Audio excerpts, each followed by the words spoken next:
Okay, tubers, it's time to take the Death Trap Ninja out for a ride. So I bought this Kawasaki Ninja during the winter, and it had a broken clutch cable, and somebody took it all apart. So that's kind of where it ended. What I did is I put a bicycle brake cable on there, and that's going to be my clutch cable. I made a copper intake manifold and put a PZ30 carburetor on there. I put this really shaky gas tank on it. I couldn't hook up to this throttle easily, so I used electrical tape and baling wire to kind of put a all-terrain vehicle style throttle on that thing. So the clutch appears to function. We'll find out shortly. I put that little battery in there, and if you turn it on, it'll crank. So I'm going to put a seat onto it, and I'm going to put the GoPro camera on, and we'll see if we can't get a ride out of this thing. I just want to let you know, if things go ugly, I'm just going to step off the back. I'm not getting crashed with this thing, but we'll give it a shot. We'll see what happens. Death Wish Ninja. Okay, let's see if she starts up and rides.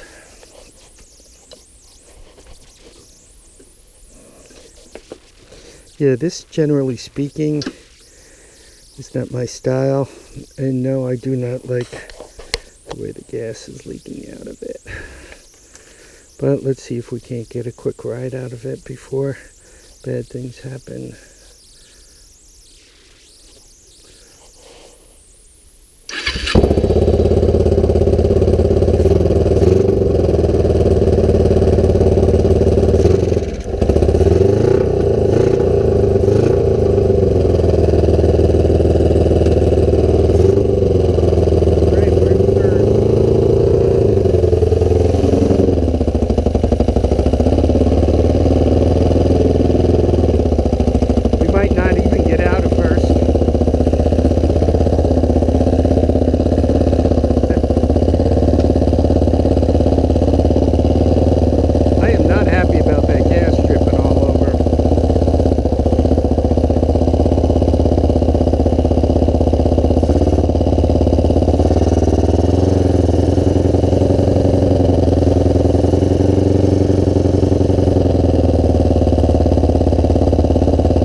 off. And I think that's it. So what did you guys think? I mean, it really is sad news when you're dripping gas all over the place and all.